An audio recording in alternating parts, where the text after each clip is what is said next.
আর এখন ভোটে হেরে কান্নাকাটি শুরু করেছে জামাত নেতারা। ভোটের আগে যে জামাতরা বলেছিল উৎসব হবে, বাংলাদেশের পুনর্জন্ম হবে, জামাত নেতা আমির শফিকুর রহমান নিজেই বলেছিলেন মানুষের রায় জামাত মেনে নেবে, কিন্তু ফলাফল প্রকাশ হতেই সেই জামাতই এখন ভোট গণনা আর ফল প্রকাশ নিয়ে কমিশনের বিরুদ্ধে গড়িমসির অভিযোগ করছে, চক্রান্তের অভিযোগ করছে। আর এই জামাতদের জন্য সব থেকে দুর্ভাগ্যের কি শুনবেন? যে জামাতরা এতদিন বিএনপির জোটসঙ্গী ছিল, সেই বিএনপি এখন জামাতদের উগ্রবাদী বলে আখ্যা দিচ্ছে। বিএনপি মহাসচিব মির্জা ফখরুল ইসলাম আলমগীর বলেছেন দীর্ঘ 15 বছর ফ্যাসিস্ট শাসন ছিল, গণতন্ত্র চাপা থাকলে উগ্রবাদী শক্তিগুলো মাথাচাড়া দেয়। বাংলাদেশে জামাতদের উত্থান আওয়ামী লীগের কারণে হয়েছে, আর যে আওয়ামী লীগকে নিষিদ্ধ করা হয়েছে এবারের ভোটে, তাদের জন্যই আবার দরজা খুলে দিচ্ছে ওই বিএনপি।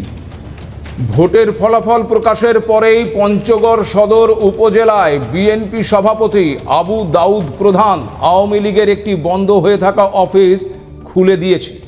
হাসিনার দলের পাশে থাকার প্রতিশ্রুতি দিয়েছেন তিনি। বুঝুন একবার যে জামাতদের কি অবস্থা, না ঘরকা না ঘাটকা, এই অবস্থা এখন জামাতদের। তবে পশ্চিমবঙ্গের সীমান্তবর্তী বাংলাদেশের বেশ কয়েকটি আসনে জয় পেয়েছে জামাতরা। মুর্শিদাবাদের কাছাকাছি রাজশাহী ডিভিশনের সবকটি সীমান্তবর্তী আসনে জামাতে ইসলামী জয়ী হয়েছে। অন্যদিকে আবার পশ্চিমবঙ্গের উত্তরবঙ্গ লাগোয়া রংপুর ডিভিশনে অবশ্য বিএনপি অধিকাংশ আসনে জিতেছে। তবে কোচবিহার লাগোয়া নীলফামারী, গাইবান্ধা, রংপুর উপজেলায় আবার অধিকাংশ আসনে জিতেছে জামাত। পশ্চিমবঙ্গের সীমান্ত এলাকায় জামাতের জয় কি ভারতের নিরাপত্তা নিয়ে হুমকি হতে পারে? বিএনপি জয়ের ফলে ভারতের সঙ্গে বাংলাদেশের সম্পর্ক কি আবার আগের মতন অবস্থায় ফিরতে চলেছে? ইউনূস কি এবার বাংলাদেশ ছাড়তে চলেছেন? অনেকেই বলছেন এপার বাংলার লক্ষ্মী ভাণ্ডার মডেলই নাকি ওপার বাংলায় ভোটে বাজিমাত করেছে বিএনপি। সত্যি কি তাই? বিএনপি এবারের ইস্তেহারে দিয়েছিল ফ্যামিলি কার্ডের আশ্বাস, যেখানে বলা হয়েছিল বিএনপি ক্ষমতায় এলে পরিবারের গৃহিণীর নামে ইস্যু করা হবে ফ্যামিলি কার্ড, যার মাধ্যমে প্রান্তিক এবং নিম্ন আয়ের পরিবারকে প্রতি মাসে নগদ ২৫০০ টাকা অথবা সমমূল্যের চাল, ডাল, তেল, লবণ সহ নিত্য প্রয়োজনীয় পণ্য সরবরাহ করা হবে। বিএনপি সোশ্যাল মিডিয়াতেও এই নিয়ে যথেষ্ট প্রচার করেছিল। রাজনৈতিক কারবারিরা মনে করছেন এপার বাংলার মুখ্যমন্ত্রী মমতা বন্দ্যোপাধ্যায়ের মডেলেই বাংলাদেশ জয় করেছে খালেদা জিয়া পুত্র। কিন্তু প্রশ্ন হচ্ছে, প্রতিশ্রুতি দেওয়া আর তা পালন করার মধ্যে একটা বিরাট ফারাক থেকে গেছে। বিএনপি যা প্রতিশ্রুতি দিয়েছিল তা কি আদৌ পালন করতে পারবে? কেন এই প্রশ্ন তুলছি জানেন? কারণ মোহাম্মদ ইউনূস বাংলাদেশকে যেখানে ছেড়ে যাচ্ছেন, সেখান থেকে বাংলাদেশকে চালানোটাই একটা বড় চ্যালেঞ্জ। একটা ডুবন্ত জাহাজের এখন নাবিক হয়েছেন তারেক রহমান, কারণ বাংলাদেশের গলায় এখন রয়েছে বিরাট অঙ্কের ঋণের ফাঁস। ইউনূস সেই ফাঁসকে গত ১.৫ বছরে আরও টাইট করে দিয়েছেন। বাংলাদেশের ঘাড়ে এখন ঋণের পরিমাণ প্রায় ২০ লক্ষ কোটি টাকা। Dhaka water supply and Suarez অথরিটির ঘাড়ে আগে থেকেই ২৪,০০০ কোটি টাকার ঋণ ছিল, সেই ঋণ পরিশোধ করা হয়নি। তার মধ্যে আবার এই ইউনূস সরকার ৭২১ কোটি টাকার আরও একটি প্রকল্পের অনুমোদন দিয়েছে। সেই প্রকল্পও নাকি ঋণের টাকায় হবে। দক্ষিণ কোরিয়ার থেকে ৫৭১ কোটি টাকা ঋণ নেবে বাংলাদেশ। এছাড়াও চীনের কাছ থেকে তো নেওয়া ঋণ রয়েছেই।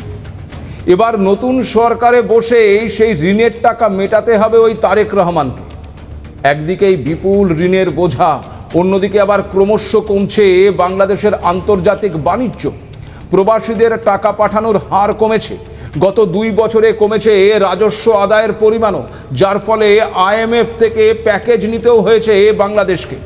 বাজেটে কাটছাট করতে হয়েছে সামাজিক প্রকল্পে, বাজারে দাম বেড়েছে প্রয়োজনীয় জিনিসপত্রের। সব মিলিয়ে এক চরম আর্থিক সংকটের মধ্যে দিয়ে যাচ্ছে বাংলাদেশের অর্থনীতি। এই অবস্থায় ফ্যামিলি কার্ড বাস্তবায়িত করাটা তারেক রহমানের কাছে একটা বড় চ্যালেঞ্জ। দেখুন, বাংলাদেশের আয়ের উৎসের মধ্যে সবচেয়ে গুরুত্বপূর্ণ হলো বস্ত্রশিল্প, কিন্তু সেখানেও তৈরি হয়েছে নানান প্রতিবন্ধকতা। করোনাকালের পর থেকেই এমনিতেই ধাক্কা খেয়েছিল বাংলাদেশের এই বস্ত্রশিল্প। তারপর গত 2024 সালে অশান্তি আর আন্দোলনের জেরে গত 1.5 বছরে প্রায় 25,000 কোটি টাকার অর্ডার বাতিল হয়েছে। পাশাপাশি ভারতের সাথে সম্পর্ক খারাপ হওয়ার কারণে বাংলাদেশের পণ্য রপ্তানিতেও একাধিক শর্ত দিয়েছে ভারত, যার ফলে বাংলাদেশের রপ্তানির খরচ বেড়েছে কয়েক গুণ। বাংলাদেশে একের পর এক টেক্সটাইল কারখানা বন্ধ হওয়ার, শ্রমিকদের নতুন করে বেকার হয়ে যাবার খবর এর আগে এডিটরস ডায়েরিতে আপনাদেরকে দিয়েছিলাম, মনে আছে নিশ্চয়ই। এই আবহে বাংলাদেশের নির্বাচনের 2 দিন আগে বাংলাদেশের বস্ত্রশিল্পের ওপর শুল্ক ছাড়ের ঘোষণা করেছেন আবার মার্কিন প্রেসিডেন্ট ডোনাল্ড ট্রাম্প। তবে এক্ষেত্রে শর্তও দিয়েছে আমেরিকা। বাংলাদেশ মার্কিন চুক্তির খসড়ায় বলা হয়েছে, আমেরিকা থেকে বাংলাদেশ যত পরিমাণে তুলো আমদানি করবে সেই একই মূল্যের বস্ত্র তারা যুক্তরাষ্ট্রে শূন্য শুল্কে রপ্তানি করতে পারবে। এই সিদ্ধান্ত বাংলাদেশের বস্ত্রশিল্পকে কিছুটা স্বস্তি দিয়েছিল, কিন্তু সেই স্বস্তিও বেশিক্ষণ স্থায়ী হলো না। কারণ ভারতের বাণিজ্য মন্ত্রী পীযূষ গোয়েল জানিয়েছেন, বাংলাদেশের মতন ভারতের পোশাকের ওপরেও শূন্য হারে শুল্ক ধার্য করার সিদ্ধান্ত নিয়েছে আমেরিকা। তবে এক্ষেত্রেও আমেরিকার থেকে তুলো আমদানি করতে হবে ভারতকে। অর্থাৎ যে বাংলাদেশ বস্ত্র রপ্তানিতে স্বস্তি পেয়েছিল, সেই বাংলাদেশকে এবার ভারতের সাথে কড়া প্রতিযোগিতায় যেতে হবে। তথ্য বলছে, বর্তমানে বাংলাদেশ বছরে 9 থেকে 10 বিলিয়ন ডলারের টেক্সটাইল রপ্তানি করে আমেরিকায়। অন্যদিকে ভারতের মোট বার্ষিক টেক্সটাইল রপ্তানির পরিমাণ 36 থেকে 37 বিলিয়ন ডলার, যার মধ্যে গত অর্থবর্ষে প্রায় 10 বিলিয়ন ডলার মার্কিন যুক্তরাষ্ট্রে রপ্তানি করেছে ভারত। 2 দেশের ওপরেই এবার শুল্ক কমায় প্রতিযোগিতা আরও বাড়বে বলেই মনে করা হচ্ছে। ফলে আর্থিক দিক থেকে বাংলাদেশকে চাঙ্গা করে তোলাটা ওই তারেক রহমানের কাছে একটা বড় চ্যালেঞ্জ, সে বিষয়ে কোনো সন্দেহ নেই। আর এখানেই বাংলাদেশকে যে সবথেকে বেশি স্বস্তি দিতে পারে সেই দেশটির নাম হলো ভারত। লাগাতার ভারত বিরোধিতা করে ইউনূস 2 দেশের সম্পর্ককে একেবারে তলানিতে নিয়ে গেছে। তবে তারেক রহমান এবং তার দল বিএনপি জেতায় ভারত কিন্তু খুশি। প্রধানমন্ত্রী নরেন্দ্র মোদী সবার আগেই তারেক রহমান এবং তার দলকে শুভেচ্ছা জানিয়েছেন। পাশাপাশি 2 দেশের সম্পর্ক আরও সুদৃঢ় করার বিষয়ে আশাও প্রকাশ করেছেন। এই সূত্র ধরেই তারেক রহমান যদি আলোচনার মাধ্যমে বাংলাদেশের পণ্য রপ্তানির উপর ভারতের চাপানো নিষেধাজ্ঞাগুলো যদি তুলে নিতে পারেন। আপনারা জানেন যে 2025-এর 17ই মে ভারতের তরফ থেকে স্থলবন্দর দিয়ে বাংলাদেশের তৈরি পোশাক, প্লাস্টিক এবং প্রক্রিয়াজাত খাবার রপ্তানি নিষিদ্ধ করা হয়েছিল। শুধুমাত্র কলকাতা এবং মুম্বাইয়ের নবসেনা নৌবন্দর দিয়েই তা রপ্তানির অনুমতি দেওয়া হয়েছিল। তারেক রহমান যদি এই নিষেধাজ্ঞাগুলো তোলার জন্য ভারতকে রাজি করাতে পারেন, তাতে বাংলাদেশের বাণিজ্যের পক্ষে সুবিধে হবে। দেখুন, এটা ঠিক যে আওয়ামী লীগের সঙ্গে ভারতের যে সম্পর্ক ছিল, বিএনপির সঙ্গে ভারতের সেই সম্পর্ক না থাকলেও আর যাই হোক, বিএনপি ভারত বিরোধী নয়। ভারতের প্রয়োজনীয়তাকেও অস্বীকার করেনি বিএনপি। তবে বিএনপি ভারতের সঙ্গে ভারসাম্যের বাণিজ্য নীতি গড়ে তুলতে পারে।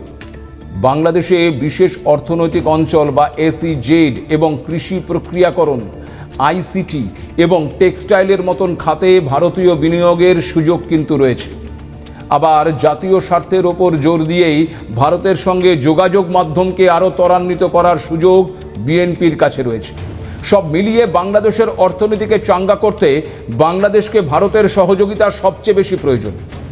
ভারতও বাংলাদেশের সঙ্গে সুসম্পর্ক বজায় রাখতে চায়, তা আগেও যেমন বলেছে, এখনও বলছে। স্বভাবতই বিএনপির জয় অবশ্যই ইতিবাচক হতে পারে। তবে অবশ্যই বাংলাদেশের অভ্যন্তরে ভারত বিরোধিতা বন্ধ করতে হবে বিএনপিকে। জঙ্গিদের সেফ প্যাসেজ দেওয়া বন্ধ করতে হবে এবং পাকিস্তানের সঙ্গে সদ্য গজিয়ে ওঠা প্রেমে ছেদ টানতে হবে। সেই সঙ্গে বাংলাদেশে থাকা সংখ্যালঘু হিন্দুদের নিরাপত্তাটাও সুনিশ্চিত করতে হবে। প্রশ্ন হলো, পশ্চিমবঙ্গের সীমান্ত এলাকায় জামাতদের জয় কি ভারতের নিরাপত্তার জন্য হুমকি হতে পারে? দেখুন, জামাতকে কোনোভাবে বিশ্বাস করা যায় না। তাদের পাকিস্তান প্রেম কোন পর্যায়ে যেতে পারে তা গত 1.5 বছরে গোটা বিশ্ব দেখেছে। প্রশ্ন হচ্ছে, জামাতদের পৃষ্ঠপোষক মোহাম্মদ ইউনূসের কি হবে? বাংলাদেশের মানুষের রায়ে ইউনূসের ভাগ্য কিন্তু লেখা হয়ে গেছে। কারণ ইউনূস একাধিকবার জানিয়েছিলেন, পরবর্তী নির্বাচিত সরকারের অংশ হওয়ার তার কোনো ইচ্ছে নেই। একটা শান্তিপূর্ণ এবং সুষ্ঠু নির্বাচন সংগঠিত করাই তার উদ্দেশ্য। মানুষের রায় এখন পরিষ্কার, বিএনপি বিপুল ভোটে জয়ী হয়েছে। ফলে নির্বাচন কমিশনের তরফে নতুন সরকারের বিজ্ঞপ্তি প্রকাশের পরেই ইউনূসকে পদত্যাগ করতে হবে, আর এটাই কাম্য। কিন্তু তার ইচ্ছে যে পূরণ হলো না, সেই দুঃখ নিয়ে নতুন কোনো চক্রান্তে স্ক্রিপ্ট তৈরি করবেন নাকি দেশ ছেড়ে আবার বিদেশে পাড়ি দেবেন, এখন সেটাই দেখার। তবে যার শেষ ভালো তার সব ভালো, এটাই বলা হয়। সে কারণে বহু চেষ্টা করা হলেও বাংলাদেশে জামাতরা জেতেনি, সেটাই সবচেয়ে ভালো, যার জন্য অবশ্যই বাংলাদেশের আম জনতাকে ধন্যবাদ দেওয়া উচিত। আজ এ পর্যন্ত, নমস্কার।